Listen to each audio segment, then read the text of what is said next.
Until about 20 years ago, little was known about microbursts, but we know a lot about them now.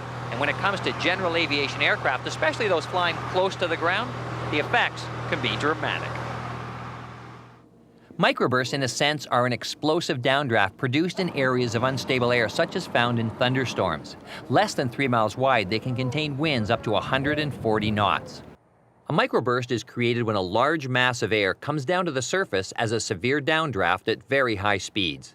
The descending air meeting the earth beneath the cell flows horizontally outwards in all directions.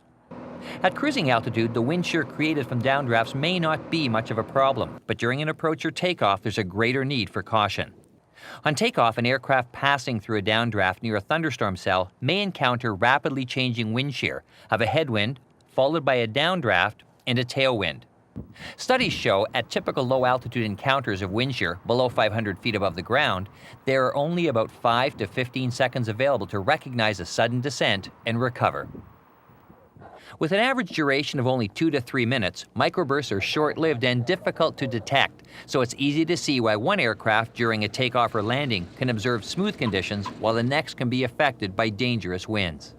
Hot and humid days and intense rain are ideal conditions for microburst activity, and once microburst activity starts, expect to find multiple microbursts in the same general area. While prompt action is required when wind shear is encountered, the best defense is to avoid it altogether. Heed other pilots' reports of encounters with wind shear microbursts that are filed in their PIREPs. It may be your only warning. And if you experience wind shear, warn others as soon as possible by sending a PIREP of your own.